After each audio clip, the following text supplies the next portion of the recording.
en vivo. Hola, hola, hola, ¿qué tal? ¿Cómo están? Muy buenas tardes. Bienvenidos a Sinapsis Sport. A todos nuestros seguidores, darle las gracias por estar con nosotros conectados, ¿no? Y es un placer para nosotros poder compartir una pequeña tarde deportiva, ¿no? De mucho conocimiento, de mucha experiencia, ¿no? Con un excelente invitado que tenemos el día de hoy, ¿no? Que fue parte de la selección peruana. Así que ya sabe, todo el público en general que nos está viendo en este momento, va a ser una tarde amena, ¿no? Y ¿qué más? Vamos a presentar ya, vamos a iniciar con el conversatorio sin antes hacerles recordar que pueden seguirnos en nuestras redes sociales, en Instagram, en YouTube, también se encuentran los videos o los conversatorios anteriores, ¿no? Por si se perdieron alguno, lo pueden encontrar, ¿ok? Bien, vamos a presentar a mis compañeros.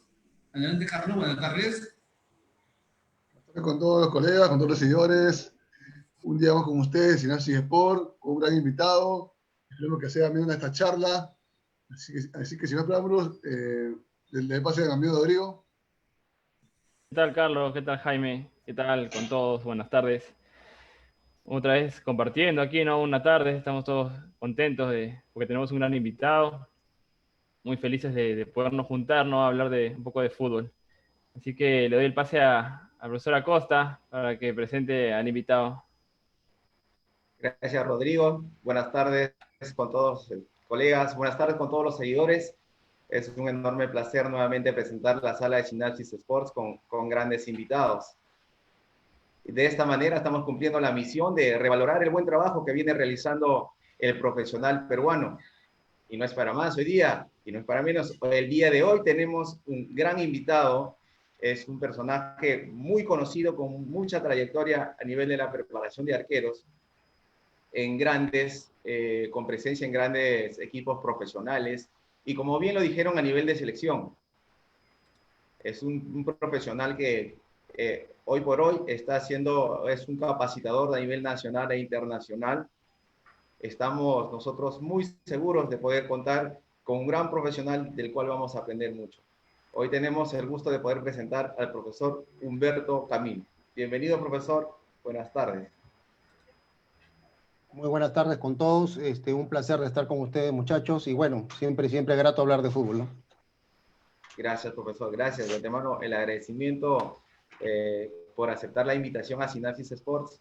Bien lo decía, que tenemos la misión de poder revalorar el buen trabajo que vienen realizando los compatriotas y asimismo poder compartir las experiencias y conocimientos a los colegas que nos siguen, y de esa manera aportar con un granito de arena para poder dar una nueva cara a nuestro fútbol peruano.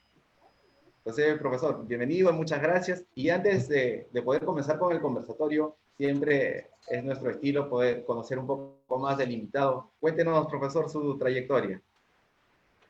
Bueno, siempre cuando me preguntan por eso, a mí me da un poco de gracia, ¿no? Yo soy, lógicamente, valoro lo que he hecho, pero siempre he dicho que todo lo que hemos hecho en un determinado momento se vuelve historia y el papel aguanta todo, ¿no? Pero bueno, en 26 años hemos pasado por 17 equipos profesionales, haber jugado 2 finales, campeón con Cristal, subcampeón con Auris, haber tenido 2 pasos por selección nacional, 94 y 2014. Pero yo creo que lo más importante de todo ello es las cosas que uno va recopilando, ¿no? De la experiencia, recopilando de la información, de las formas de trabajo, de la cantidad de técnicos con lo que uno ha pasado, las cosas que uno ha aprendido. Y yo creo que, no sé si llamarlo éxito, ¿no? Porque hay muchas definiciones de éxito, pero yo creo que lo que uno más valora es el sentido de cuestionamiento, ¿no? El saber el por qué las cosas fueron bien, por qué fueron mal, por qué se puede mejorar, por qué estamos así. Yo creo que ahí hay un puntual muy importante que nos ha hecho, pues, estudiar a lo largo de estos 26 años, seguimos estudiando, ¿no? Hasta tal punto de haber pasado pues 3 veces por Europa y tratando de ir comparando información y después generar una empresa hace más de 15 años para traer la información a Perú. A pesar de eso, curiosamente más nos hemos pasado capacitando en el extranjero que acá. Pero bueno, siempre hemos estado donde el fútbol, donde el medio, los profesionales nos han solicitado estar, ¿no? Claro, en las felicitaciones, profesor Humberto, a nombre de Sinapsis Sport, porque uno de los puntos importantes que hay que resaltar es que tenemos que capacitarnos para poder contribuir en la mejora de nuestro fútbol peruano. Y lo que usted ha hecho y el éxito que ha logrado es gracias a todo un trabajo detrás de todo esto, que quizás uno no está viendo, ¿no? Pero la capacitación, el hecho de estar leyendo los libros, de estar en el campo, son varias cosas. Entonces, eso es muy bueno y hay que resaltarlo, porque hoy en día usted está, de la experiencia que ha podido recopilar, también es un capacitador dentro de lo que es a nivel nacional e internacional y abarca temas muy importantes acerca de la neurociencia en la formación del deportista. Y de ahí como que nos nace una gran pregunta, que es en la formación del portero, hablando específicamente, la edad de oro, ¿no? Es que uno tiene un proceso de aprendizaje, pero tiene una edad donde asimila todo. Entonces, yo creo que nos gustaría saber en la edad que corresponde a lo que llamamos la edad de oro para el aprendizaje en general.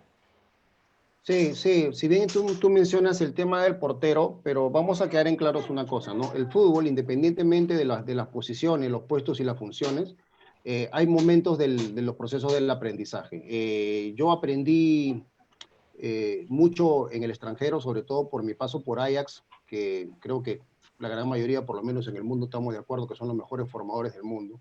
Y yo fui a comparar una información que yo ya había escrito 4 años antes de ir para allá, para poder corroborarla, ¿no? Y ver cómo se puede afinar, ya que es un proceso formativo adaptado, lógicamente, a la realidad de Latinoamérica, porque Europa definitivamente es un mundo totalmente diferente, ¿no?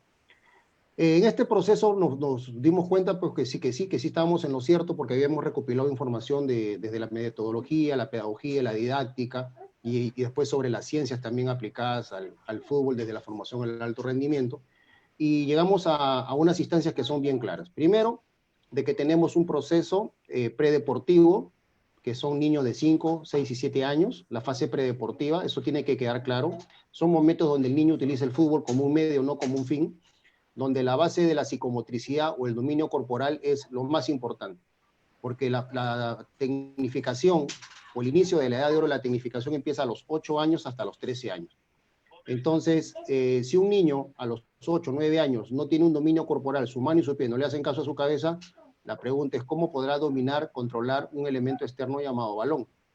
Entonces, eso es lo primero, ¿no? Lo primero son los desarrollos del movimiento. De 0 a 5 años, la estimulación temprana, de 5 a 7, la parte de la psicomotricidad, usando, como te repito, el fútbol como un medio, no como un fin. Ya entre los 8 y 13, ya tenemos las fases de tecnificación. Entonces, ¿qué sucede? No significa que a los 14, 15 un niño no pueda aprender la técnica, pero por cada año que pase va a ser un momento mucho más complejo, mucho más difícil. Pasa con la técnica, pasa con los idiomas, pasa con muchas situaciones que el niño tiene que aprender en el momento que la tiene que aprender. Entonces, en esta fase de alta tecnificación entre los 8 y los 13, se generan todo un proceso metodológico, ¿no? Y de enseñanza de la técnica en un 70-80%, donde la táctica está presente, lógicamente, porque el niño va a tener que jugar de forma progresiva un fútbol 3, un fútbol 5, un fútbol 7, un fútbol 9, y mañana más tarde un fútbol 11. Lógicamente también respetando espacios, cantidad de compañeros, la importancia del tamaño del balón, ¿no? Que los procesos metodológicos y los objetivos tengan que ser claros, sabiendo las capacidades psicofísicas y respetando las capacidades psicofísicas de los jugadores. Por ejemplo, los niños con balón número 3, cuando empiezan con los 8 o 9 años con balón número 4, mañana más tarde con balón número 5, ¿no? Entonces, todo eso tiene un proceso. Y para eso se divide en lo que se llaman las unidades de trabajo. Entonces, estamos hablando que la unidad 0 es la predeportiva con 5, 6 y 7 años, la unidad 1 con niños de 8 y 9, la unidad 2 con niños de 10 y 11, y la unidad 3 con niños de 12 y 13. Y así sucesivamente hasta llegar a la unidad 7, con son los jugadores profesionales. Entonces, si te das dando cuenta, cada unidad va a tener objetivos, va a tener tareas, va a tener procesos metodológicos, donde siempre van a estar, bueno, nosotros hemos escrito sobre 6 métodos, 6 procesos metodológicos, y que cada uno va a tener una incidencia porcentual mucho más alta que otra, dependiendo de la unidad de trabajo que nos encontremos. Entonces, ¿qué cosa es lo que estamos haciendo? Generar un orden, ¿no? Generar un orden, que cada unidad tenga sus objetivos, que el niño vaya creciendo como en una escalera. Una escalera está conformada por peldaños. Entonces yo no puedo subir al segundo peldaño si no tengo para pisar el primero, y así sucesivamente el tercero, cuarto, quinto y sexto. El fútbol por lo menos en Latinoamérica y sobre todo en Perú, nos viene demostrando pues que las instituciones, ¿no? Los equipos, ya sea que tengan infraestructura o no, lamentablemente adolecen en su gran mayoría, ¿no? de un proceso metodológico a lo que nosotros llamamos el megaciclo. El megaciclo es la expresión de la planificación de las 3.330 sesiones de entrenamiento que tienen que llevar los niños entre los 8 y 19 años. Entonces, cuando no se tiene esta regla, este proceso, esta hoja de ruta, pues simplemente nosotros hemos tenido que dar seguramente en un momento a alguna institución para dirigir el tema de menores. Lógicamente lo hemos hecho a través de nuestros saberes previos, de nuestro sentido común, de nuestros estudios, de nuestras investigaciones, ¿no? Y algunos pues mejor que otros seguramente, ¿no? Pero el problema es que nosotros tendríamos que llegar a las instituciones a cumplir tareas. Yo siempre lo comparo como el profesor de educación física, ¿no? Si alguno acá es profesor de educación física me va a dar la razón. O sea, vas a un colegio, te designan un grado determinado y tú a partir de ahí no haces lo que a ti se te ocurre. O sea, existe una currícula. En otros países le llaman percentil, bueno, ok, entonces hay unas tareas preestablecidas que tú tienes que hacer para esos niños de esos grados, enseñar ciertos deportes y hacer ciertos mecanismos, ciertas tareas, y el niño tendrá que superar pues esos objetivos, tanto de la acción del movimiento como el aprendizaje propio del deporte, o los deportes seguramente que les tendrá que enseñar por su educación física. Entonces mi pregunta es, ¿y por qué el fútbol no puede tener ese mismo orden? Que es un orden que existe lógicamente en Europa, o sea, pero ¿por qué en Latinoamérica nos cuesta tanto, ¿no? el tener un orden, ¿no? Que, por ejemplo, mira, yo te voy a contar uno de los errores más grandes que existe en el fútbol. Tú vas a una escuela de tecnificación 8, 9, 10 años, peor todavía en unidades menores, y el primer error que se comete es ¿qué cosa es lo que se enseña técnicamente? El pase. Yo te pregunto, ¿cómo puedes pasar, vuelvo a repetir, un elemento llamado balón que no controlas, que no dominas, que no posees, que no es tuyo? Entonces, la fase de reconocimiento, que tu pie derecho o izquierdo reconozca la pelota dentro del tamaño que le corresponde, que lo domines y que lo controles, que ya es mío, yo te puedo pasar algo que yo poseo, yo controlo. Sin embargo, en mis viajes, por ejemplo, tanto con el fútbol como en capacitaciones, me he dado la posibilidad de ir al extranjero, entrar a librerías, buscar libros de técnica, y no encontré, excepto hasta que después llevé una capacitación con el proceso de sistema Coever, de que no existe un libro de técnica donde empiece justamente por la fase de reconocimiento, control y dominio. Todos empiezan por cualquier parte, la gran mayoría por el pase. Entonces, si yo te digo, ahí tienes, por ejemplo, un gran ejemplo del por qué el error en la fase de tecnificación. Entonces, empiezas a enseñar un pase cuando el chico no perfila, no controla, porque tú das el pase y el compañero no controla. Entonces, si no hay técnica, no hay táctica, y si no hay táctica, no hay juego. Entonces, ahí es donde empezamos nosotros definitivamente a jugar al fútbol, pero no a comprender el juego.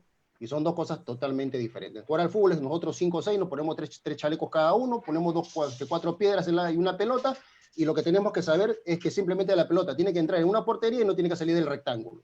Eso es jugar al fútbol. Para comprender el juego es saber los movimientos, yo leer el movimiento del compañero, ¿no? Que el compañero sepa que cuando yo tengo la pelota tenga que generar una línea de pase, que el compañero de los tres, el compañero que quede liberado me tendrá que sostener para hacer la rotación del juego, etcétera, ¿no? Y resolver las tareas que el juego te demanda. Eso es comprender el juego. Pero para comprender el juego, yo tengo que saber las reglas del juego, tengo que saber los conceptos del juego, ¿no? Los principios técnicos, los principios tácticos. Y te doy un segundo ejemplo, a ver, para parar. ¿Cuántos de nosotros hemos dado un pase? Y la pregunta es, ¿y cuál es el concepto del pase? ¿Quién dice pasar la pelota? Bueno, el pase es el intercambio de responsabilidad entre un compañero y otro, y eso se aprende a los 8 años. Se tiene que aprender a los 8 años, porque en 10 años seguramente ese chico podrá debutar. Un chico a los 13, 14 años tiene que saber de táctica. Juega de líbero, y tiene que haber juego de líbero stopper, líbero doble stopper, haber jugado de marcado derecho-izquierdo, y por ahí recursarse de volante contención. Para cuando llegue a profesional, pueda jugar en cualquiera de esas posiciones. Lógicamente hay una posición de base. Y los conceptos, ¿no? En qué momento quiebra una línea, en qué momento hace una cobertura, cuándo desdobla, cuándo tiene una función de marca, de entrada, de doblaje, de cobertura, de vigilancia. Son conceptos. Entonces el chico tiene que moverse por conceptos, y para que la cosa quede clara. Entonces la conclusión de todo esto, ¿cuál es? Que el jugador peruano no se mueve no porque no quiera, no se mueve no porque no pueda, no se mueve porque no sabe para dónde tiene que moverse. Entonces, el problema no está en el chico, no está en el deportista, está en los formadores, ¿no? Y ya el profesor Bielsa lo dijo hace muchos años. El gran problema del fútbol formativo o infanto juvenil, como le llaman en Argentina, es que está lleno de entrenadores. El fútbol formativo no necesita entrenadores, necesita formadores. Y formadores es otra cosa totalmente diferente. Es un tipo profesional con 400 veces más información que un técnico de primera división. No, claro que sí, profesor. Qué importante aporte que nos deja. Y lo bueno, profesor, que esto va a quedar grabado. Esto lo van a poder reproducir todos los colegas porque el mensaje que acaba de decir es muy importante.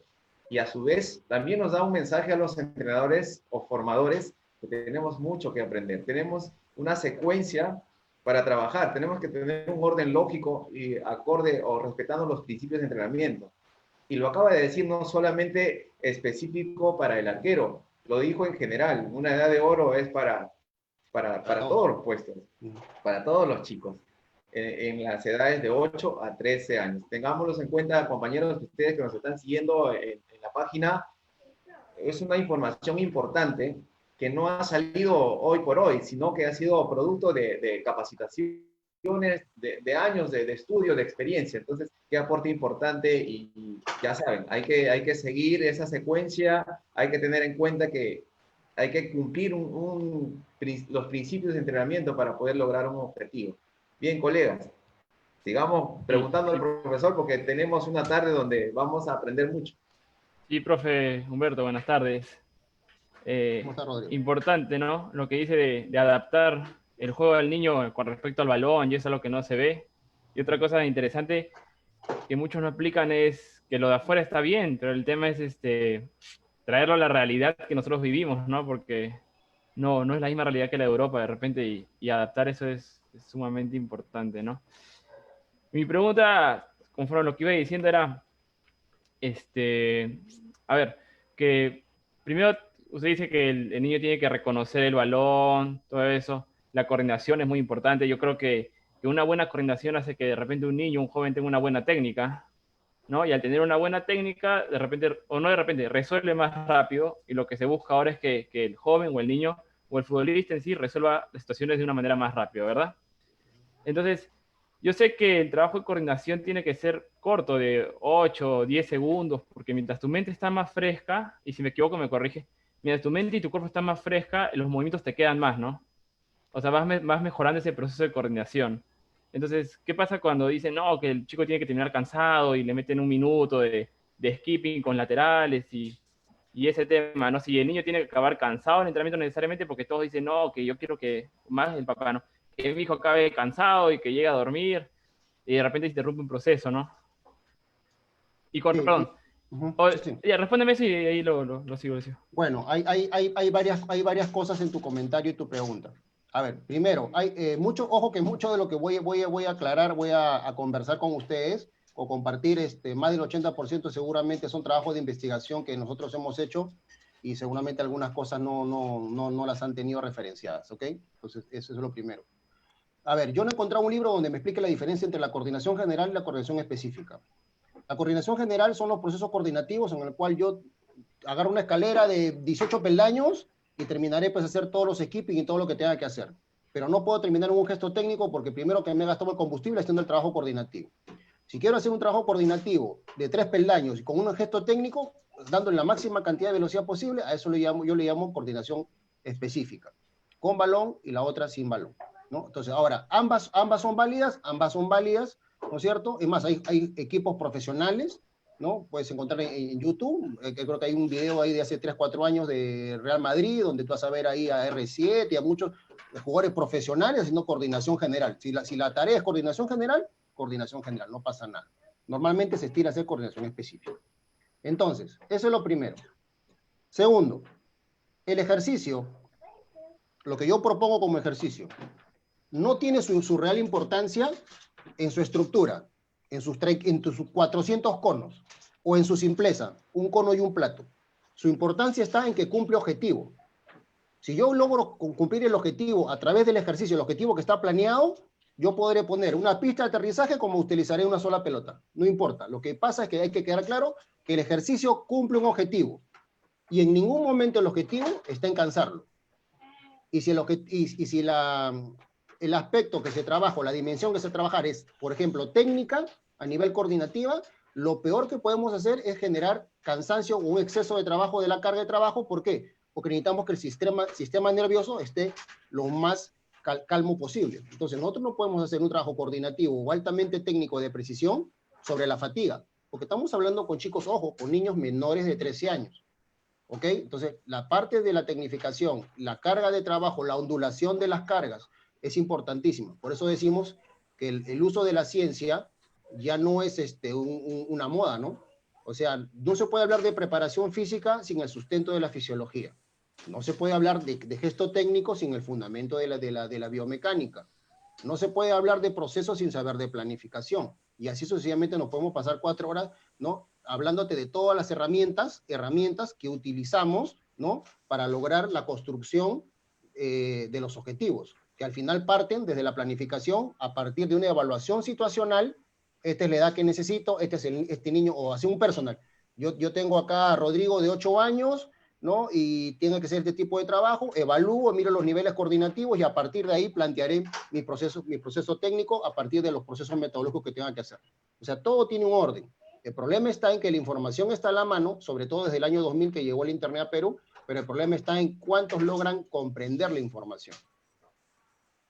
Eso es importante. La información mal recibida es peligrosa, ¿no?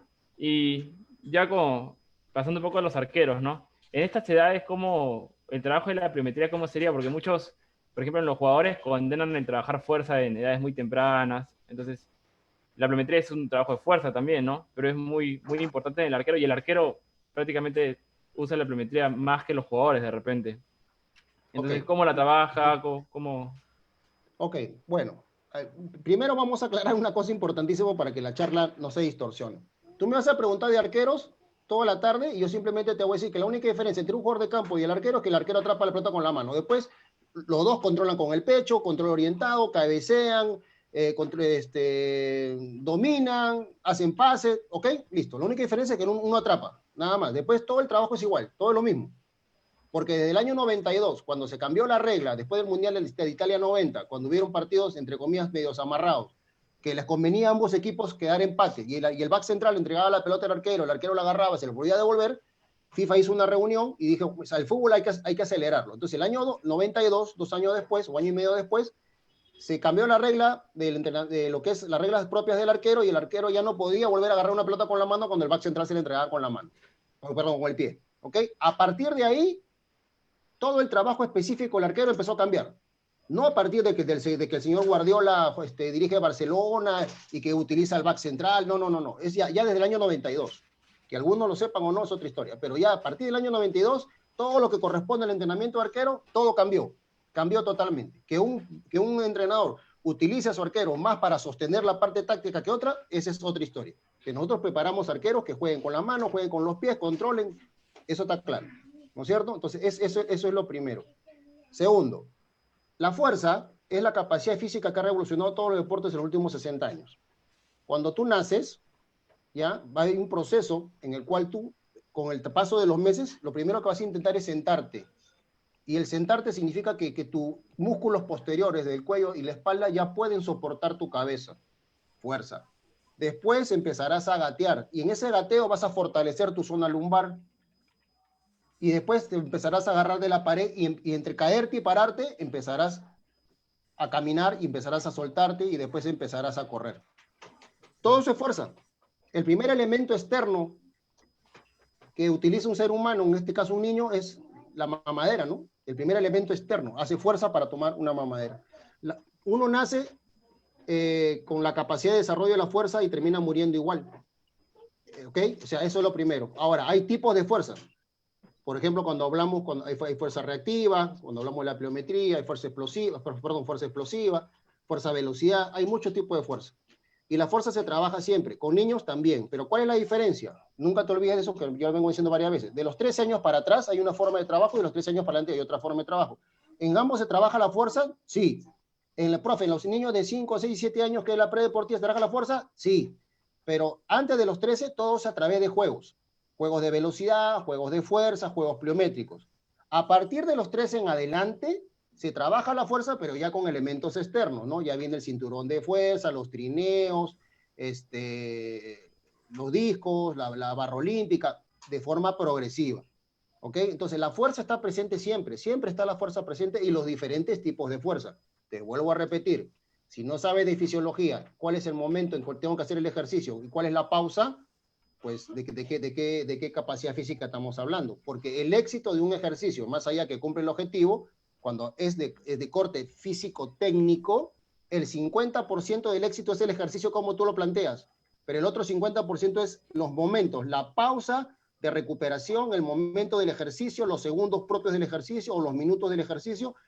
Ambos contextos son los que van a generar el éxito de la carga de trabajo como tal, ¿no? Y carga simplemente es la conjunción entre el volumen del trabajo, qué tan corto o qué tan largo, con la intensidad, qué tan débil o qué tan fuerte sea el mismo, ¿no? Claro, porque igual, antes de darle pase a mi compañero, igual cuando el niño o el jugador corre, frena, va para un lado, igual está aplicando fuerza, ¿no? Sí, Entonces, fuerza, sí, seguro. Seguro. Profe, ¿cómo no está? Buenas sé, tardes, profe. Jaimito.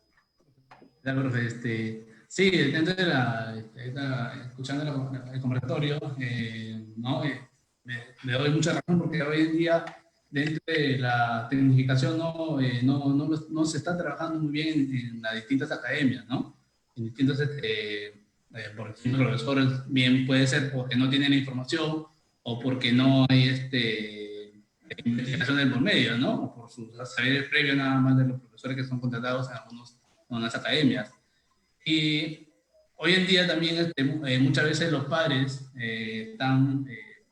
intervienen mucho en ello, ¿no? Intervienen mucho en ello porque ya sea en el entrenamiento de los arqueros, los papás que van a querer siempre es que su hijo vuele, ¿no? Su hijo que atrape el balón, que sea figura del partido, ¿no?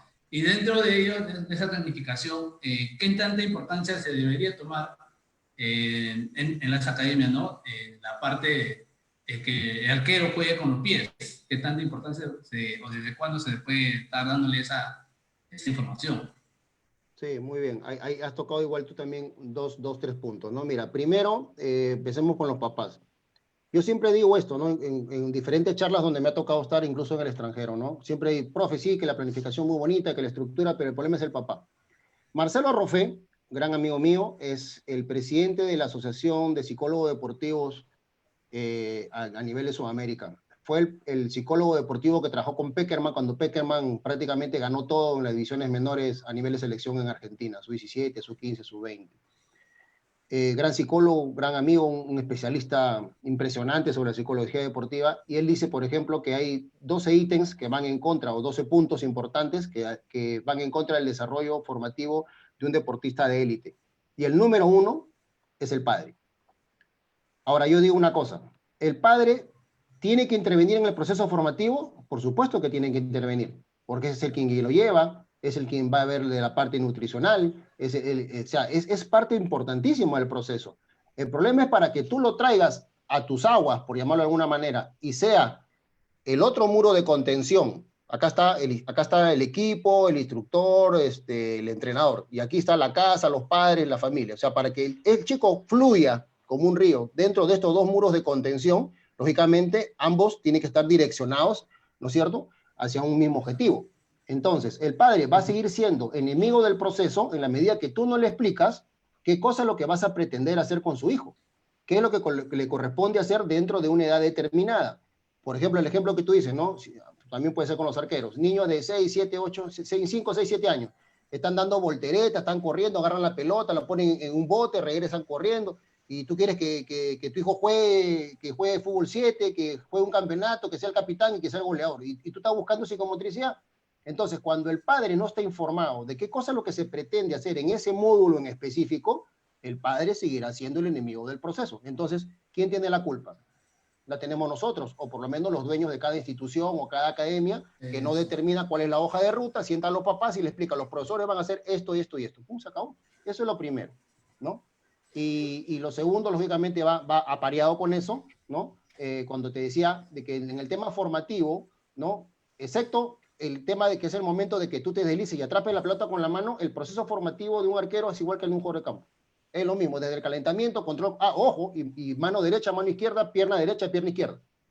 Porque para que sepas, el perfil, que significa, o sea, yo soy derecho, o soy zurdo, eso recién se consolida a los 11 años. Recién se consolida.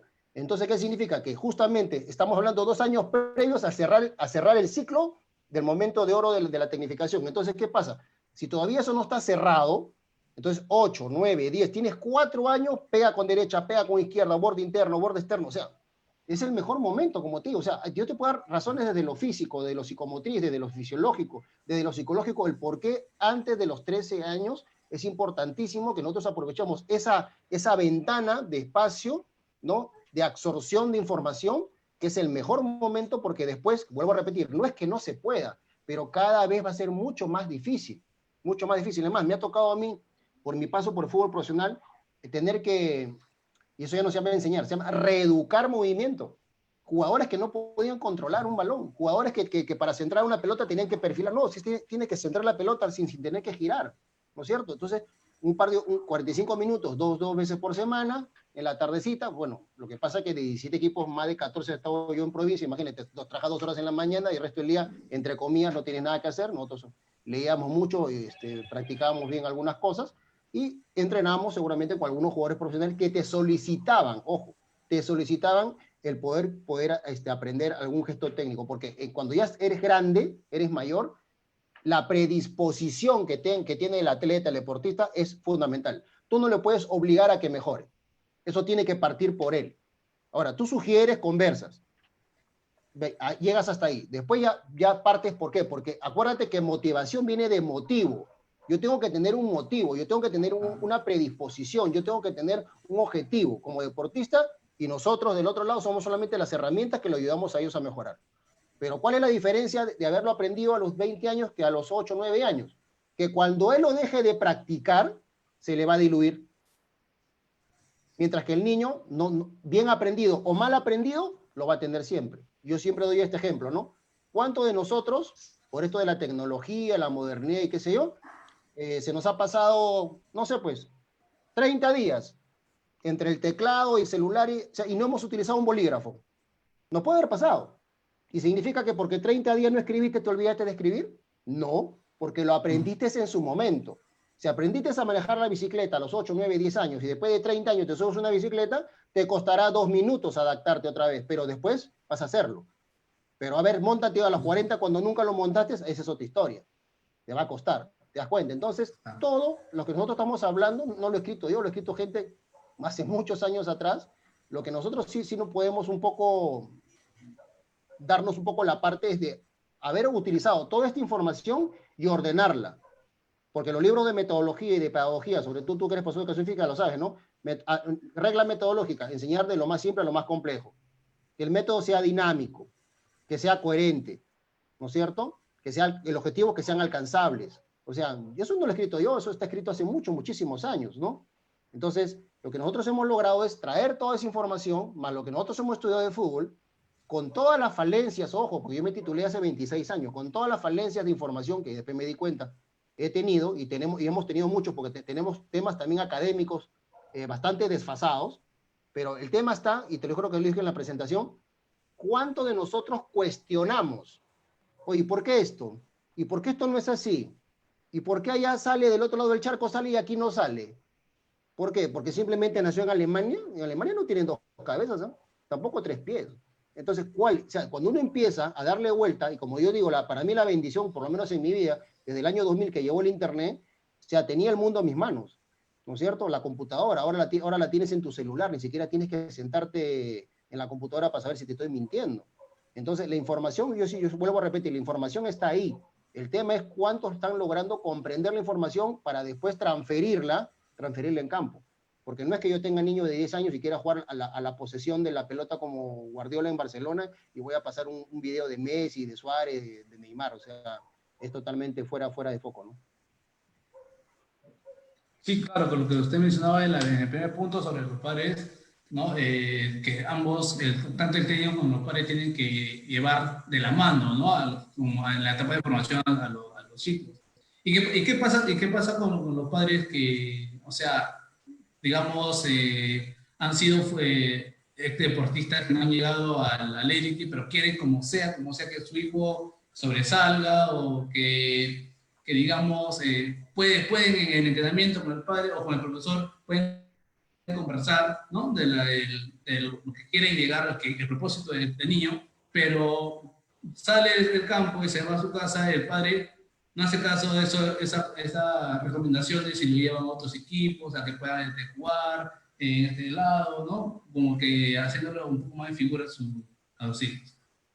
Sí, por eso te decía, yo creo que es clave que empecemos a determinar cuáles son los objetivos. Por eso yo digo que en este caso el director o el dueño de la institución o quien se, el jefe de unidad técnica es el primero que tiene que acercarse con cada padre de cada categoría y plantear cuál es el norte, ¿no? O sea, cuál es el norte para este año, cuáles son los objetivos. Eso es lo primero. Porque si el papá no está de acuerdo que su hijo tiene que pasar un proceso formativo y que a fin de este año su hijo ya empieza a pegarle con las dos piernas, si no le está buscando el trofeo, pues tiene otras opciones. Primero, que se ponga a entrenar él, ¿no? Y que busque su equipo de padres para ganar el trofeo. O segundo, simplemente que lleve a su niño a otra institución y tú te liberas del problema. Le hace un daño al niño porque lo separa de sus amigos. Pero el problema, te das cuenta que ¿quién lo tiene? El problema lo tiene el papá.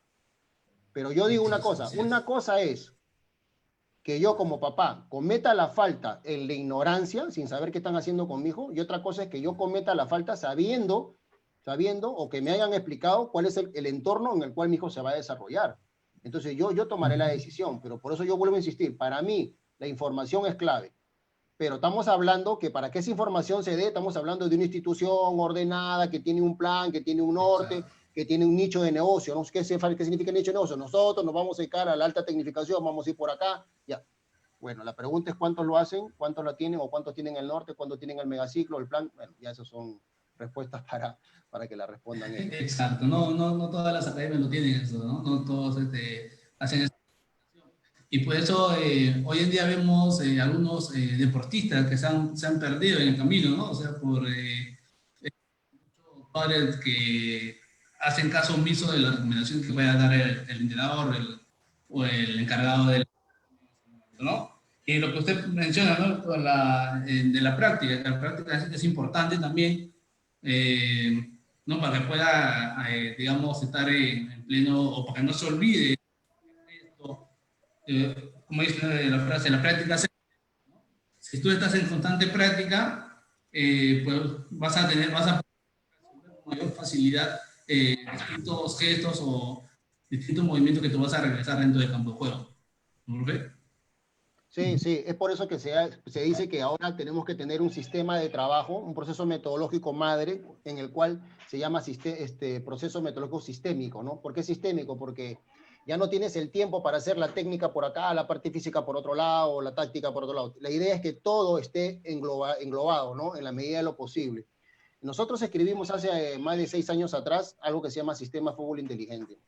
Y son 64 temarios, solamente te voy a comentar un par. Por ejemplo, en la estructura de sesión, todos sabemos que la sesión está dividida en 3 partes, ¿no? La parte inicial, la parte principal y la parte final de la sesión. Bueno, para nosotros la parte inicial, que es el calentamiento o activación fisiológica, para nosotros es el mejor momento de activación mental. ¿Por qué? Y esto simplemente se lo he hecho a los niños en el campo y sobre todo a los técnicos cuando me ha tocado dictar a técnicos, ¿no? Hay 20, 30 técnicos, agarro 5 técnicos, les doy mi cronómetro, ya muchachos, vayan a correr 15 minutos y regresen. Y con los que quedan, agarro 8, 4 contra 4, un cuadrado de 20 por 20 y durante 15 minutos hago 3, 4 juegos. A los 15 minutos juntamos a los profes que hicieron el juego y a los profes que corrieron. Pregunta. ¿Ambos grupos cumplieron con las 4 fases básicas fisiológicas del calentamiento? ¿Que cuáles son? Elevación de la temperatura corporal, lubricación articular, aumento del rango respiratorio, aumento sanguíneo de los paquetes principales. ¿Ambos grupos lo hicieron? Sí. Pero ¿cuál de los 2 grupos entró o terminó esos 15 minutos más motivado y con una actitud mental diferente? ¿El que jugó o los que corrieron? Los que jugaron. Entonces, cuando yo le explico esto a los técnicos, le digo, ya van a dejar de hacer correr a los niños, ¿no? ¿Para qué no se correr? Porque si tú multiplicas 15 minutos por 3 veces por semana, por 54 semanas, y 54 semanas por lo menos entre 8 y 9, 11 y 12, por 5 años, entonces mira cuántas horas ha perdido en su vida dando vueltas cuando yo pude haber hecho 3, 4 juegos. Y le estoy dando una predisposición desde el calentamiento totalmente diferente para lo que viene en la parte principal. y en la parte principal que sea lo más contextualizado posible. Pero si tengo que hacer un método analítico de perfil y posición, lo voy a tener que hacer. Pero la idea es que siempre esté en la pelota. Por eso cuando me ha tocado trabajar y mirar a un costado y ver la saltadera de conos y las cosas, bueno, ¿qué hacemos, no? Es lamentable. No me toca meterme porque no es mi categoría. Pero sí lo lamento por los niños, ¿no? Porque al final de cuentas no me vas a decir a mí que yo tengo 500 juegos en mi cabeza, sé planificar, sé esta información que te acabo de dar, pero no la uso porque no quiero. Es imposible. O sea, el que no la usa es porque no la sabe, porque no tiene claro cómo se trabaja con niños, ¿no es cierto? Entonces, incluso te digo una cosa, lo que te estoy comentando con niños ahorita ya se hace con profesionales en Europa. O sea, ¿para qué lo mandas a correr? O sea, no tiene sentido. Si yo quiero un tema de activación mental, porque ¿qué cosa es lo que queremos? Queremos toma de decisiones, lectura de juego, ¿no? O sea, ¿y dónde empieza eso? ¿En los pies? No, empieza en la cabeza. Entonces empieza a entrenar la cabeza, ¿no? Exacto, así es, ¿no? Como usted mencionó, ¿no? El entrenador tiene que transferir todo lo que ha aprendido, ¿no? Y lógicamente también hacerlo en el campo, ¿no? Ya para que pueda llegar la información muy bien tanto a los estudiantes, a los jugadores en este caso, ¿no? Ya sea de distintos niveles, ¿no? Nivel formativo o niveles profesionales, ¿no? Y qué importante, profesor, lo que quiero resaltar en dos términos importantes acerca de la presencia de los padres en la formación y la toma de decisiones. Y una de las cosas negativas, digamos, es que los mismos padres no contribuyen a la toma de decisiones cuando quieren que su niño sea delantero y no de repente defensa o que no sea el arquero. Y eso es un motivo para que salte quizá la edad de oro, porque los papás, no, yo quiero que sea un Messi, quiero que sea un Cristiano Ronaldo, pero el niño en su mochila tiene los guantes. Y siempre lleva los guantes para que en los 10 minutos, ya, profesor, usted, y cuando ya está en el campo, el papá no puede decir nada. Entonces, ¿qué es lo que está haciendo? Está cortando la toma de decisiones. Y eso es muy importante que el niño, entonces, porque ¿qué va a pasar si toda la vida está mecanizado con respecto a lo que le tenga que decir el profesor o lo que le tenga que decir el papá? Porque muchas veces hay niños que hacen una acción y están volteando a ver a su papá para ver si le aprueba o le desaprueba esa jugada. Y eso ya es como un mecanismo repetitivo que al final pues estás jugando con un robot. Entonces, dado eso, ¿cómo es que podemos trabajar para desarrollar en el chico que de repente ha saltado su edad de oro para trabajar la toma de decisiones? Un día le preguntan a Guardiola en una charla, en una entrevista, tu equipo tiene posesión, rota bien la pelota. Y él le dice, sí, pues porque mi equipo tiene muy buena toma de decisiones. Y le vuelven a preguntar, la repregunta, ¿y cómo se mejora la toma de decisiones? Pues trabajando la toma de decisiones. Por eso te decía, el trabajo contextualizado, ¿no? O sea, que el chico tiene que desarrollar cosas a lo largo del entrenamiento para que los transfiera el día del partido. Ahora, mi pregunta es, si yo sé lo que tengo que trabajar, porque yo en la práctica, de lunes a viernes, soy el 90% de la práctica, el jugador es el 10%. Yo determino la planificación, lo que se tiene que hacer, cómo se tiene que hacer, manejo las cargas, doy el proceso metodológico, determino los objetivos. El jugador desarrolla. Pero el día del partido, yo tengo que hacer el 10, porque soy quien hace la alineación y ellos son el 90, quien tienen que desarrollar el juego. A ver, ¿en qué momento yo, independientemente de la edad, 7, 8, 9 años, 40 años, en qué momento el deportista puede ser evaluable o se puede ser evaluado? El día de la competencia. Porque no existe ningún ejercicio, por más similar que lo hagas a la competencia, no existe. ¿Por qué? Porque tú no tienes al rival exacto con el que vas a jugar. Tú no tienes al papá, a la mamá, 20 personas, 30.000 personas, 50.000 personas, 200.000 personas. O sea, hay muchas situaciones, sobre todo psicológicas, que no se pueden incluir en un ejercicio porque no son las condiciones tal cual la vas a encontrar el día del partido. Entonces, mi pregunta es esta. Si yo estoy trabajando lo que tengo que trabajar, ¿qué tendría que hacer el día del partido? Alinear, dar las indicaciones previas y que jueguen. Y evaluar lo que ellos hacen para yo a través de eso saber cuánto me están comprendiendo de lo que yo estoy enseñando y cuánto ellos están comprendiendo el juego. Pero no, separan los profes, sacan el control remoto y toca, dale, regresa. Es más, y a mí me da hasta vergüenza ajena cuando he visto niños de 8, 9, 10 años, saca el arquero o sale un rechazo, por ejemplo, del área contraria, viene la pelota arriba, el back central se está parando y antes que venga la pelota, él está gritando, rechaza, bota. ¿Y qué tal si la pelota le viene para que la controle? O sea, y entre lo que él quiere y el papá gritó y el técnico, la duda, mete mal la cabeza, choca la nuca, autogol. ¿Te das cuenta? Entonces, ¿de qué toma de decisión estamos hablando cuando no le das la oportunidad de que él haga su toma de decisiones el día del partido? Ahora, si hay un jugador que se fue y no regresa, qué sé yo, ¿no? Oye, pásenle la voz que regrese, una indicación. Pero sacar el control remoto, estamos claros que todos vemos el control remoto a lo largo del partido. Entonces, mi pregunta es, ¿de qué toma de decisiones estamos hablando? Y después tú quieres que después de 10, 11, 13, 14 años en ese sistema erróneo, llegue el chico a profesional, porque, ojo, hay muchas formas de llegar a perseverancia, capacidad física, una técnica más o menos, lo que sea, pero llegas. Ah, pero quieres que tú arriba haga toma de decisiones. Y resulta que tiene 15 años trabajando con el control remoto y llega arriba y se lo quitas. No tiene lógica. Entonces, empecemos a hacer cosas diferentes para que nos vaya diferente. Simplemente es eso, ¿no? Entonces, ahora, eso tiene explicaciones desde lo fisiológico. Ojo, cuando se van elevando las pulsaciones, la sangre va bajando más a los paquetes principales, la sangre, que es la que transporta oxígeno, pasa muy rápido por el cerebro, no en las cantidades que debería pasar. Y el cerebro se consume el 20% de la energía y el 40% del oxígeno en estado basal, de pausa. Y ahora le estás dando menos oxígeno. Por ende, la audición se reduce y la visión se reduce. Por eso es que jugamos con uniformes de colores, porque vemos muy poco. Entonces, si estás fisiológicamente estás en ese ámbito, ¿qué le haces gritando a 20, 30 metros? No te escucha.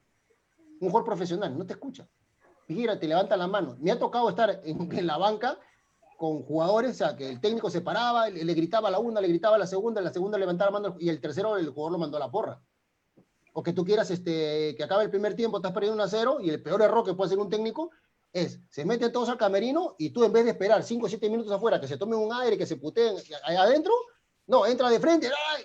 Y la gente le responde, le falta respeto también. Entonces, hay que tener mucho tema de psicología deportiva, mucho tema de fisiología, de cuáles son las reacciones, en qué momento las pulsaciones tienen que bajar, cómo hacer, cómo levantar la voz o no levantar la voz, las técnicas de oratoria. Hay un montón de cosas, muchachos, que están metidos dentro de este negocio. Son muchísimas cosas y cuando se trabaja con niños es mucho peor. Por eso yo digo que con niños hay que tener mano de cirujano y mano de artesano, porque lo bien o mal que enseñemos es lo bien o mal que va a pasar más adelante. Entonces, resumiendo, la toma de decisiones, ¿qué es?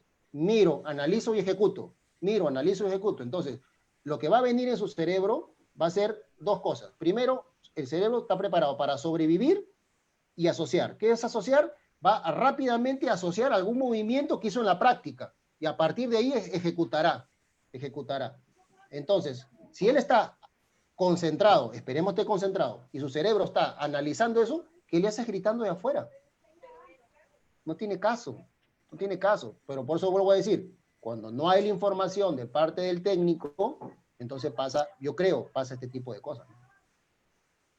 Claro, depende mucho de la información que se le dé, de repente, y qué importancia le da usted al calentamiento, y eso es algo que hay que destacarlo, porque a veces ha pasado en partidos, profesor, por ejemplo, contarle ahí a nivel de Copa Perú, que en el camerino pones las fotografías de la familia y todo eso, y los chicos como que aumentan el ánimo y salen con todo.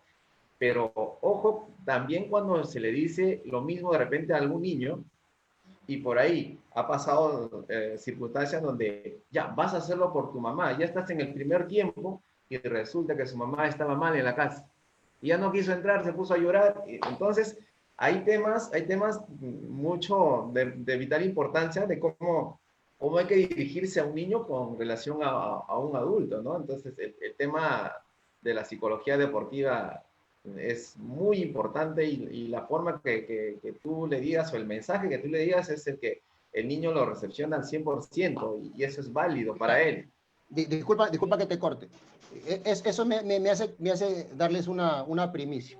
Nosotros venimos con un grupo de amigos psicólogas del extranjero. Estamos preparando, ya casi terminando, un documento en el cual yo estoy sustentando algo. A nosotros a nivel académico nos han enseñado que el fútbol tiene 4 dimensiones: lo físico, lo técnico, lo táctico y lo psicológico. Yo pregunto, ¿cuántos técnicos en divisiones menores han tenido la suerte que tuve yo, por ejemplo, y un año nada más, de estar en la banca con mi asistente, mi psicólogo, mi asistente social? O sea, eso no pasa, pues. No pasa, ¿ya? No pasa. Eso no es normal. En algunos clubes, 2, 3, y eso no pasa. La pregunta, ¿cuántos que trabajan en academias, escuelas, tienen esa opción? No la tienen. Quizás nunca la tengan. Entonces, eso es lo primero. Segundo, la psicología no está disociada de la técnica, la perseverancia, la concentración. La psicología no está disociada de la táctica, los procesos cognitivos del aprendizaje, ¿no? La coordinación, la comunicación.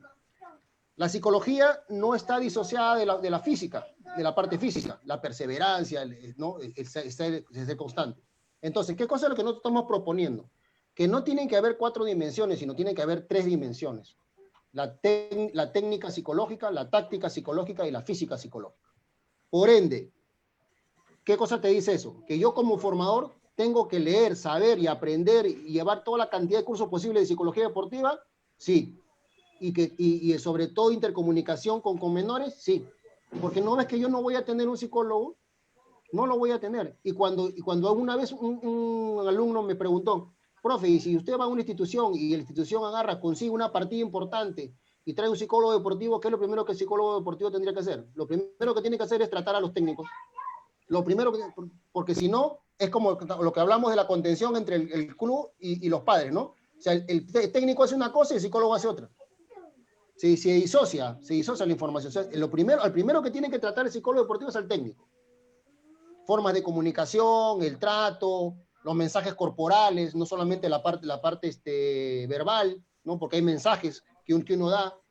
Ejemplo, el que falte un día o 2, no juega esta semana. Y la figurita faltó 3 días. Y fue titular el día del partido. No estoy mandando un mensaje. El niño de 8 o 9 años te mira, no te dice nada, pero estoy mandando un mensaje. O sea que aquí el que puede hacer lo que da la gana. Pero ese niño después va a tener 10, después va a tener 12, después va a tener 20 años. Y durante su proceso formativo comenzó a mirar esas cosas. Entonces, ¿de qué formación estamos hablando? Y me pasó a mí, por ejemplo, dirigiendo niños de 14, 15 años, ¿no? Nadie se habla con el árbitro. Porque para que ustedes sepan, en los procesos formativos, también cuando miras a los árbitros también son chicos que están en proceso de formación y que mañana más tarde algunos vengan a la primera también.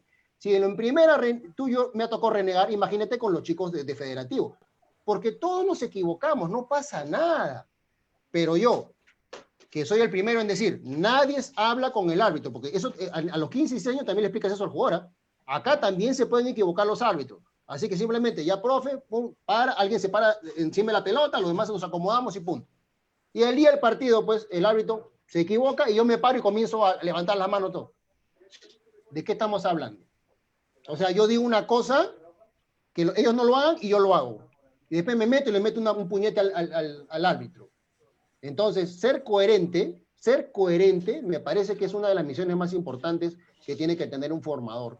Que lo que hable, ¿no?, sea ley, o sea, y que tenga una coherencia entre lo que hable y lo que haga, ¿no? Acá todo el mundo llega temprano, el tipo llega tarde. Hay que llegar limpio, el tipo llega sucio, no se afeita, despeinado, oliendo a cigarro. Entonces hay que tener mucho cuidado. O sea, ser formador nos lleva a los famosos, que yo le llamo los famosos ítems que no están en tu contrato. El haber pasado un determinado momento por la casa de cada uno, saber si tu jugador es el primero, el segundo o el tercero en su casa, vive con la mamá o vive con el papá, o si el papá vive en casa o no, qué trato tiene con la familia, con su entorno más cercano, qué tipo de religión tienen. Todas esas cosas que no están en el contrato, pues tienes que saberla como formador y es parte de tu proceso formativo. No quieres hacer eso, no te interesa planificar, no te interesa hacer esa cosa, simplemente no entrenas con niños, así de fácil.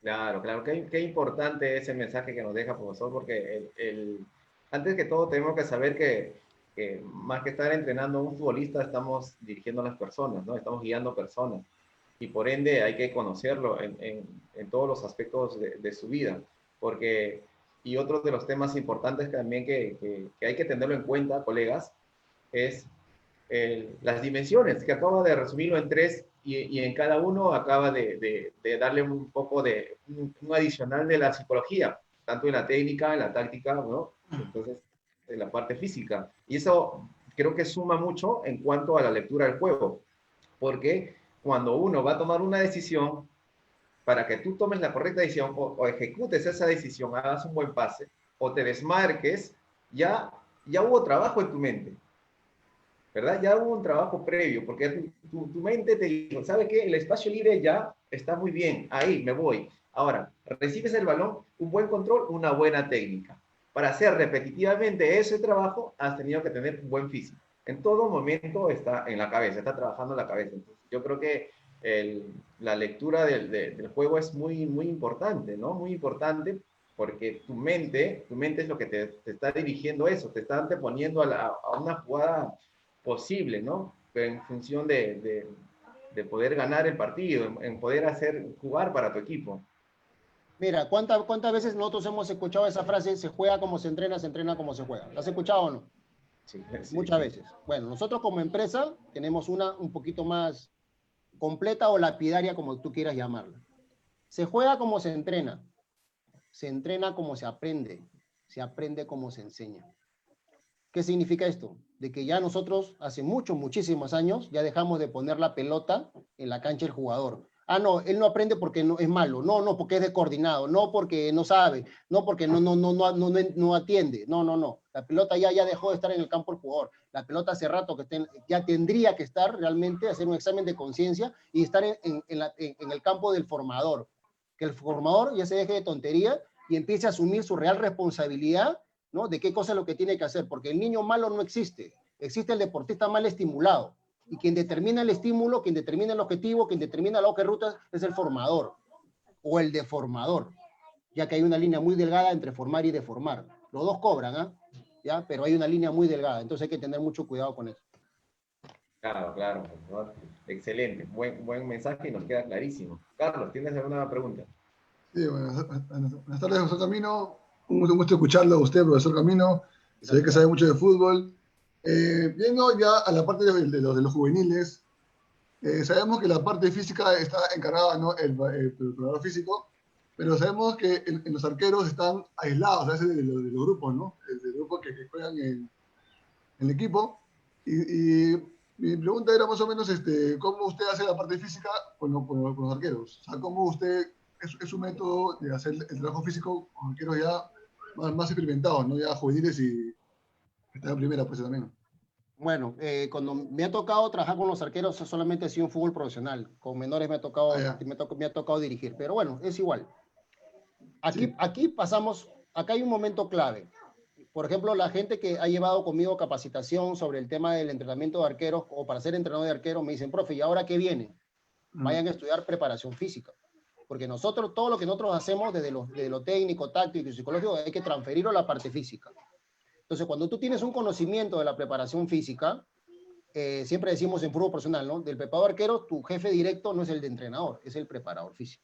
Entonces, el preparador físico es el que determina las cargas de la semana, ¿no? Hoy día vamos a hacer fuerza reactiva, hoy día vamos a hacer un poco de resistencia, nos toca hacer preventivo, fuerza, resistencia a la fuerza, X. Muy bien.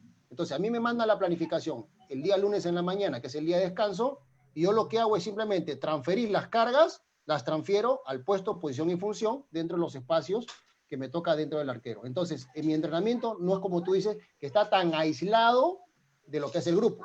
Porque si bien es cierto, están haciendo la misma carga física, ¿no es cierto? Pero dentro de los gestos técnicos y dentro de los metrajes que recorre un arquero con comparación a lo que están haciendo un costado con los jugadores. O sea, no hay una descoordinación o no tendría que haber una descoordinación entre lo que está haciendo el arquero profesional con los jugadores del equipo. ¿Pero por qué? Porque yo me he titulado de preparador físico en el extranjero. Porque la carrera acá no existe. Como la carrera de entrenador de preparador arquero tampoco existe. Acá la única carrera que existe acá en el Perú es entrenador, nada más. Después hay cursos, capacitaciones, diplomados, lo que tú quieras. Pero la única carrera que lamentablemente solamente hay una es de entrenador.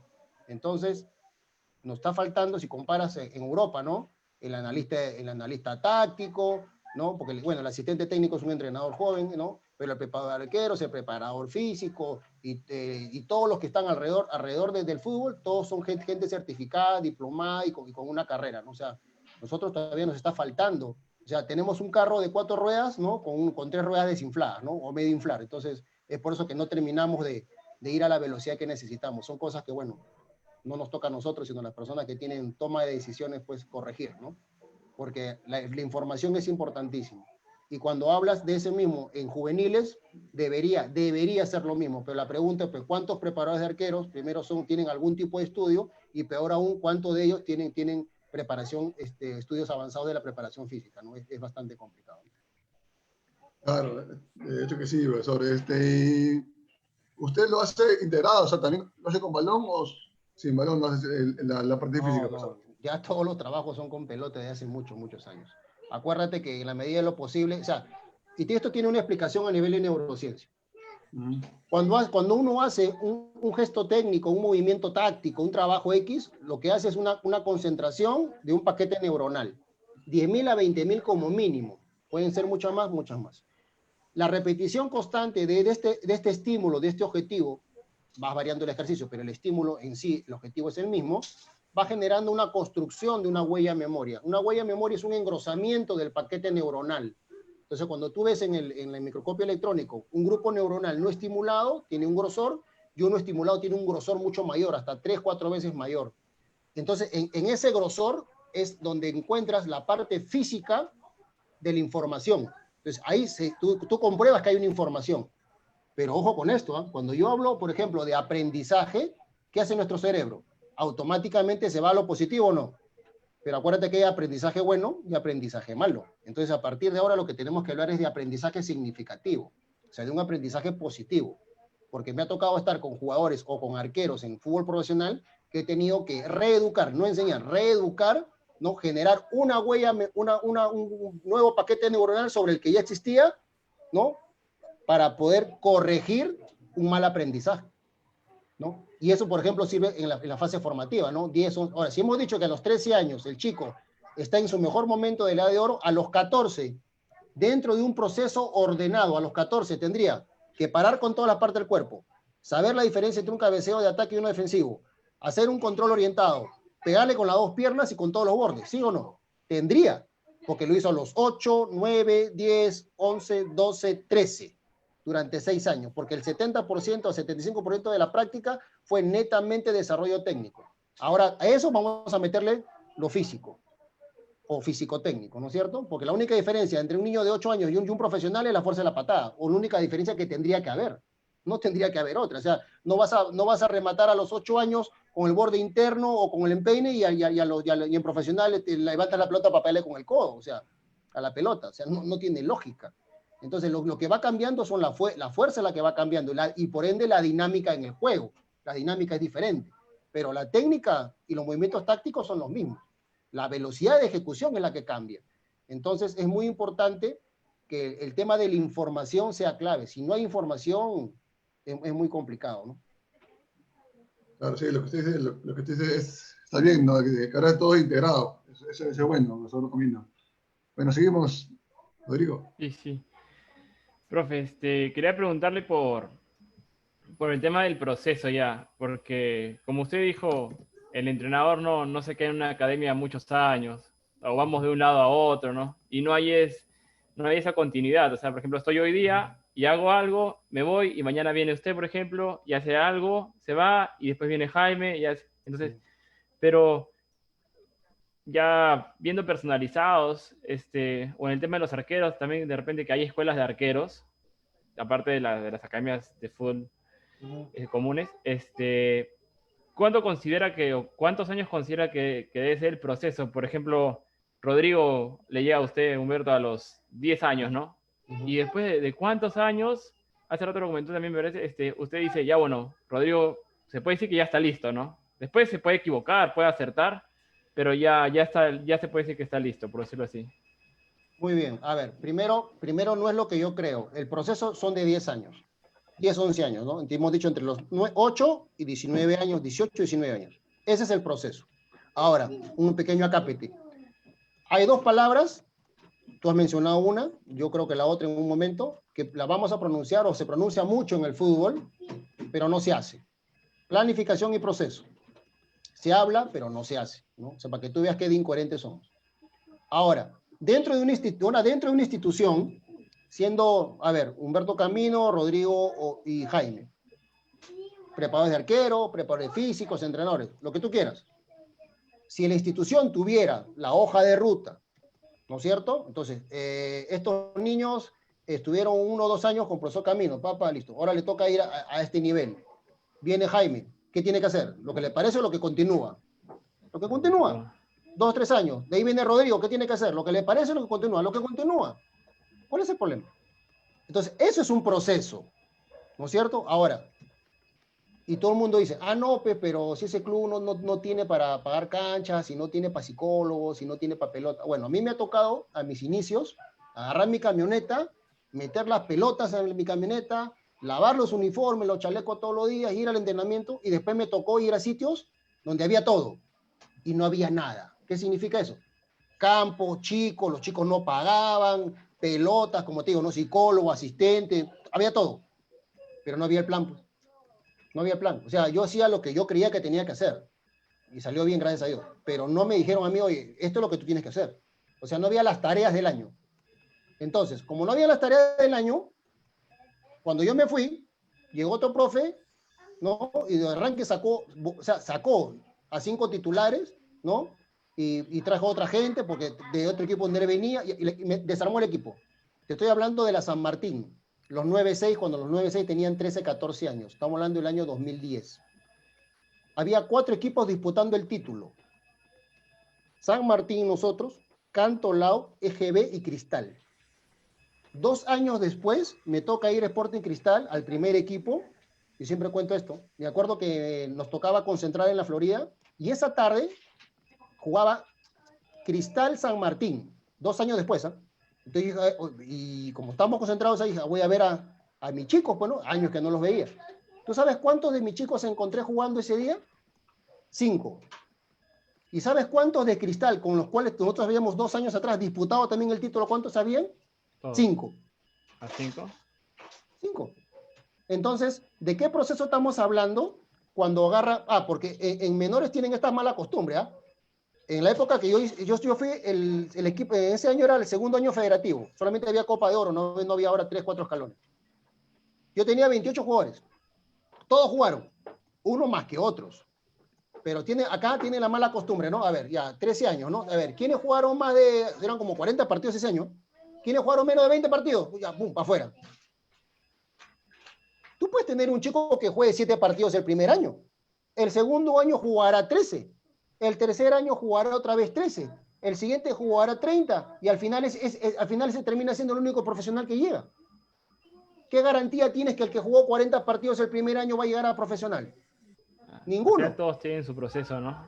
Exacto, porque, ojo, vamos a ponernos en el supuesto, teniendo una institución que tiene todo ordenado, el proceso ordenado, la parte física ordenada, lo técnico táctico, el psicólogo y todo lo demás, estas 4 dimensiones no funcionan como le subes el volumen en una radio. Entonces va a haber jugadores de la misma edad dentro del mismo proceso ordenado, pero que su nivel técnico va a estar un poco más elevado que otro en un determinado momento.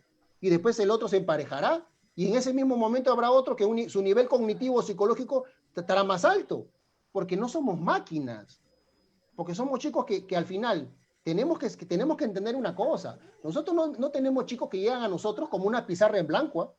Son chicos que vienen de una casa, vienen de una microsociedad llamada familia, que se juntó de 2 personas que vienen de otras 2 microsociedades diferentes y que están formando una tercera, pero que no se enteraron que tenían que formar una tercera. Ojo con eso.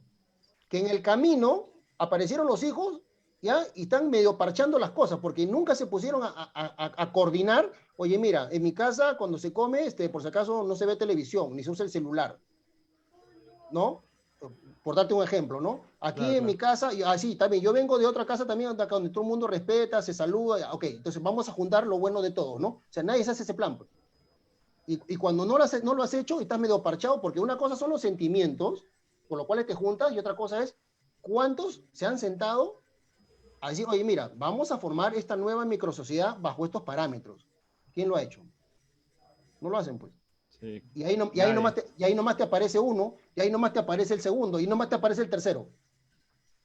Entonces, en ese rompecabezas con las piezas no completas, te llegan piezas que no tenías contabilizadas en ese momento.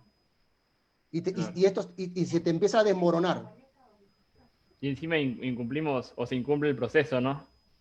Y afecta más. Claro, Ahora, pero ¿por qué te cuento lo de casa? Porque al final ese niño con ese drama es el que te llega al entrenamiento. claro. Por eso te digo que no estamos recibiendo niños con la pizarra blanca, o sea, como si no tuviera nada en la cabeza, ¿no? Vienen con sus traumas, vienen con sus problemas, vienen con sus temas que vienen a casa. Un día en ese equipo que te digo, o sea, tú conoces a los chicos, tú lo ves cuando viene en su cara, es un niño de 13 años, pues no tendrían, entre comillas, tener problemas. Y un día veo uno que siempre era, pues, ¿no? Que es de esos palomillas, ¿no? Y ves que tú ya con la cabeza para abajo, ¿qué te pasa? No, nada. Ok.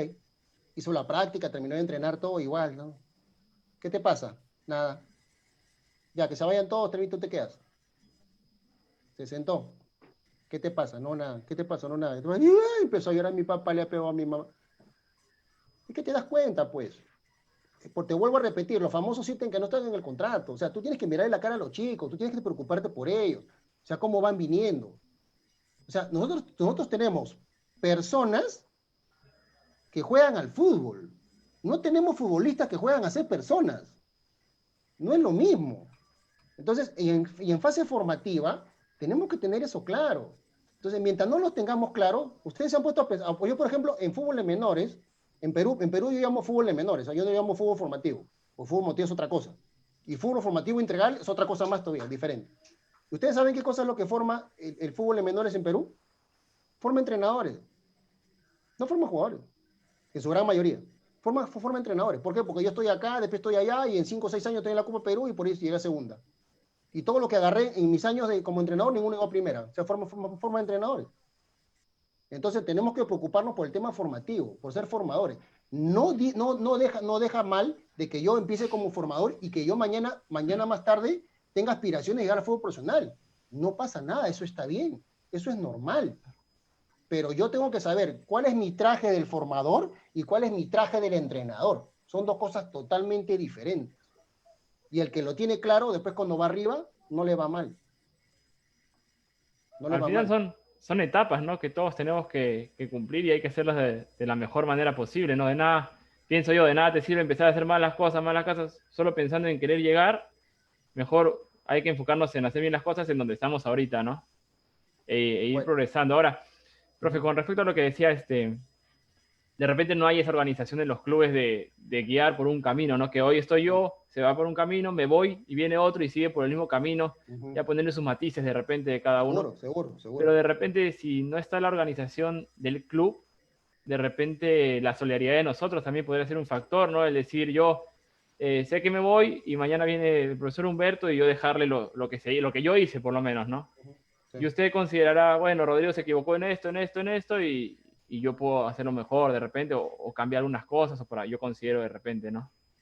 Lo que pasa es que todas las planificaciones son muy particulares, porque, a ver, más allá de empezar a calificar si estuvo bien o estuvo mal lo pasado, uno cuando llega a un equipo, independientemente de la edad y la función que tú tengas, tienes que hacerte responsable del activo y del pasivo. No te queda otra. O sea, de lo que se hizo y de lo que viene. Porque lo que viene va a partir de lo que tú evalúes, ¿no es cierto? Ya hemos dicho, la planificación, punto número 1, evaluación situacional. ¿Qué es lo que tengo? ¿Qué es lo que pretendo? Y a partir de esto, cómo vamos a manejar nuestra hoja de ruta. Entonces, pierdes tiempo hablando de qué cosas hizo mal. Simplemente visoras rápidamente lo que tienes.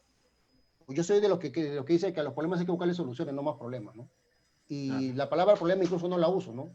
Yo lo llamo reto. O sea, hay un reto nuevo. Un reto nuevo, porque el problema no, pues o sea, hay cosas que borró de mi cabeza. Otra cosa que borré de mi cabeza, por ejemplo, del diccionario hace 26 años es se supone. ¿Ustedes saben qué significa se supone? Se supone es tener una visión irreal de la realidad. Por eso, cuando tú me ves a mí hablando, hablamos de fútbol, vas a escuchar mucho, no, pero profe, pero se supone cualquier cosa.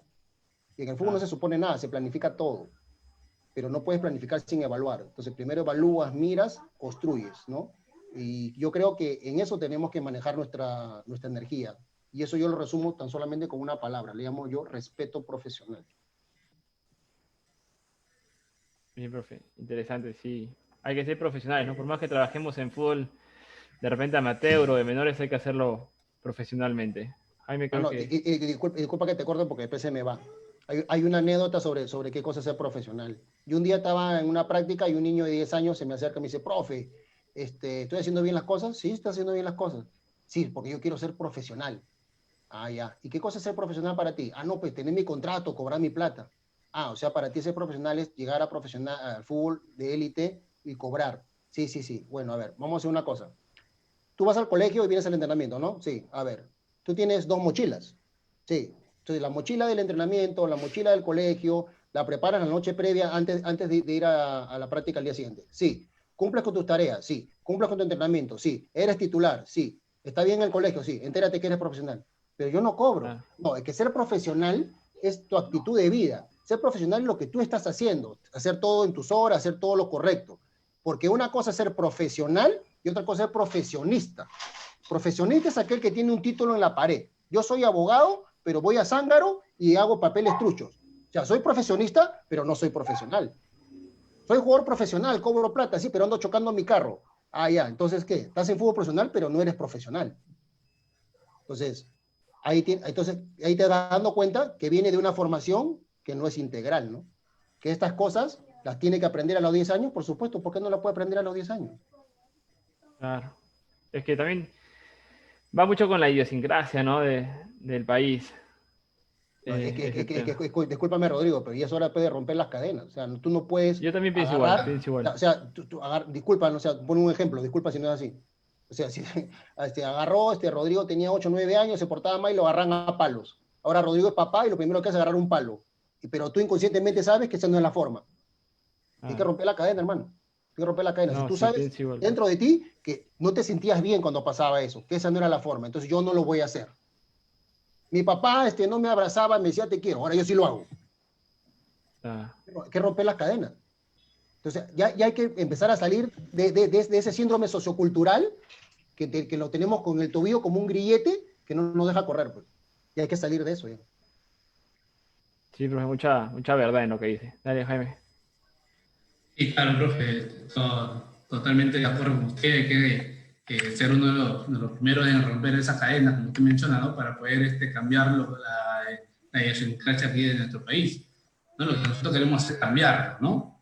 Y, profe, aprovechando, para mandarle un poco de saludos, de parte de Héctor Siwin, eh, un colega nuestro, y también Sí. resalta su profesionalismo de usted, y también quiere hacer una pregunta, ¿no? Dice, la edad de oro para la técnica del fútbol es desde los 8 hasta los 12 años, obteniendo uno de los pilares del fútbol. Previo a esto, si no hay una buena inteligencia kinestética, ¿se podrá lograr óptimamente la técnica? A ver, para empezar, tú sabes que no existe un concepto universal de inteligencia. O sea, es tan amplio que hasta ahorita los científicos no han definido realmente un concepto universal de inteligencia. Si nosotros lo transferimos al fútbol, sería el encontrar o asociar, encontrar la respuesta más rápidamente en nuestro cerebro y que esta respuesta lógicamente sea eficaz, óptima, ¿no? Y rápida, ¿no? Ahora, para el aprendizaje de la técnica ya lo hemos dicho, ¿no? En el tema de la coordinación, el equilibrio y el dominio corporal es importantísimo, importantísimo. Si mi mano y mi pie no le hacen caso a mi cabeza, mucho menos voy a poder controlar un elemento externo, ¿no? Que en este caso sería el balón, ¿no? Es muy complicado. Entonces, los procesos del aprendizaje, los procesos cognitivos, ¿no? Son bases. Por ejemplo, nosotros, incluso me incluyo, hasta hace unos años atrás, cometíamos el error de que entrenábamos el cuerpo, cuando las dimensiones del aprendizaje vienen a partir de lo cognitivo, que es el por qué tengo que hacer la cosa, o sea, qué me sirve, para qué me sirve el ejercicio, qué cosa pretendo. La segunda dimensión es la parte emocional, el motivo, ¿no? El que yo quiera aprender, que el ambiente sea apropiado para el aprendizaje, la parte emocional. Y el tercero, y es la parte psicomotriz, que es la ejecución propia del movimiento. ¿Qué significa esto? De que el cuerpo, bien o mal, expresa lo aprendido. Pero cuando no tenemos esa información, por ejemplo, ¿qué hacemos? Entrenamos el cuerpo. Ahora, ¿se puede aprender a través de esa dimensión? Sí, pero sigue siendo incompleta. Estás a 1/3 del aprendizaje. Y si ese tercio del aprendizaje, aún así, sigue siendo incompleto, ¿por qué? Porque el profesor, ¿por qué crees tú que Jaime con sus niños no les enseña a patear con la pierna izquierda. Porque cuando Jaime le pega con la pierna izquierda se cae. Pe. ¿Por qué Jaime no les enseña a cabecear a sus niños? Porque Jaime tira la pelota y pum, se rompe la nariz, pues no sabe cabecear. Entonces, los profesores no enseñan las acciones mecánicas no porque no quieran, sino porque no les sale. Y no entregan y no enseñan los conceptos. ¿Por qué? ¿Porque no quieren? No, porque no lo saben. No le sale, no sale. Porque si no, ¿cómo se llama? ¿Qué? Desidia. A mí me sale, pero no lo enseño. Yo sé, pero no lo enseño. Oye, si a ti te pagan por eso, entonces ¿qué te estás? Disculpa la expresión, te estás estafando, porque o sea, yo sé, pero no lo enseño. Entonces, para mí la única lógica es, no te sale por la parte mecánica y no la tienes clara por el concepto. Y el niño, lamentablemente, termina siendo el pagano de lo que yo no sé. Así es, totalmente de acuerdo. Así es, uno tiene que saber enseñar, ¿no? Saber ejecutar los movimientos para poder darle las pautas a los chicos porque puedan aprenderlo poco a poco, ¿no? Ya sabemos por qué los niños de Jaime no patean con la izquierda. Se ve que lo conoce bien, profe, lo ha visto jugar, No es una broma, Jaime, gran profesional. Ahorita tenemos otra pregunta, profe, de Héctor, ¿no? Dice que tanto ocupa el lugar a la estimulación temprana y la psicomotricidad los momentos donde el niño desarrolla la parte emotiva y social, ¿no? La identidad y la parte afectiva que desarrolla con el profesor. Es clave. Por ejemplo, mira, yo no soy profesor de educación física y lo he comentado muchas veces. Y sin embargo, si a mí me preguntas cuál es la imagen que tengo yo del formador, primero te diría que tiene que ser profesor de educación física. Pero, el profesor de educación física que fue a aprender las materias, no el que fue a aprobar las materias. Porque hay gente, me he tocado conversar con muchos que tienen su título acá, pero fueron a aprobar las materias. A la hora que conversan, se les borró. ¿Ok? Yo prefiero el profesor de educación física que aprendió para transferir en campo. Y lógicamente, ahora se especializa en fútbol. Un balazo. Tendría que ser un balazo. ¿No? Un tipo con 2 carreras tendría que ser un balazo. Para mí es el formador ideal. Yo no soy profesor de educación física, pero he tenido que aprender todas las materias de un profesor de educación física, montándome en un avión, llevando un diplomado y aprender todo lo que Jaimito llevó a la universidad. Yo me demoré 15 años, el 5, pero todas las tuve que aprender para transferir en campo. ¿No es cierto? Muy bien. Entonces, dentro de las cosas que yo aprendí, por ejemplo, de la psicomotricidad, no es que la psicomotricidad simplemente es jugar con colores, revolcarse, no. La psicomotricidad es muy importante. Un niño que en edades tempranas no tenga claro qué es su derecha, qué es su izquierda, qué es adelante, qué es atrás, qué es arriba, qué es abajo, va a tener problemas para contar. Y va a tener y el segundo problema inmediato va a ser tener problemas con las matemáticas en tiempo futuro. Estamos hablando que el dominio corporal y la referencia del cerebro a partir de los movimientos y los conceptos del movimiento le van a servir después, mañana más tarde, para su aprendizaje en algunas materias, en este caso como las matemáticas. Por un lado. Lo segundo, lo que dice Héctor, muy cierto, de la parte interpersonal, de juego como relación, también es importante. ¿No? Entonces, por eso digo, hay que entender todo eso. De 0 a 5 años, toda la fase de estimulación es importante.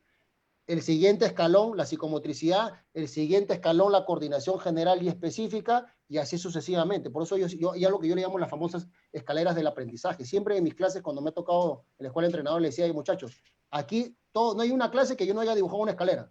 Peldaño, peldaño, peldaño, peldaño, y esas son, primero, 1, 2, siempre empezó con 0. 0, 1, 2, 3, ya sea que hablemos de física, hablemos de táctica, hablemos de técnica, hablemos de lo que sea. Todo tiene un proceso escalonado. Todo tiene un proceso escalonado. Así es, correcto.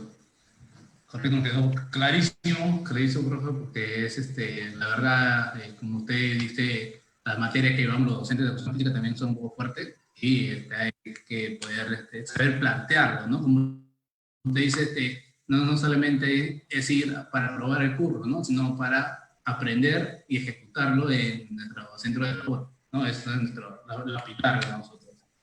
Sí, profe, de parte de todo el grupo de Sinapsis Sport, queremos agradecerle por aceptar estar aquí junto con nosotros compartiendo sus experiencias, sus conocimientos, ¿no? Su larga trayectoria dentro del fútbol peruano, dentro del fútbol de menores, ¿no? Y sus experiencias en el fútbol profesional también. No, y aprovechando que hay un saludo del profesor Rómulo Mancía, le mando saludos a usted. Y bueno, ¿no? Y nuevamente hacerle el legado de los saludos y el agradecimiento de todas las familias de Sinapsis Sport. Esperemos tenerlos pronto nuevamente. Bueno, ¿alguien de mis compañeros desea mencionar? Carlos. Sí, igual como dice el profesor Jaime, muy agradecido con usted, profesor Camino, por su tiempo, por estar con nosotros acá en Sinapsis Sport. Esperamos que a la gente le haya gustado todo lo que hemos hecho hoy día, un día lleno de conocimientos como usted, profesor Camino. Y nada, profesor, desear lo mejor a usted en su vida y en el fútbol también, ¿no? Más que todo, profesor Camino. Gracias, Carlos.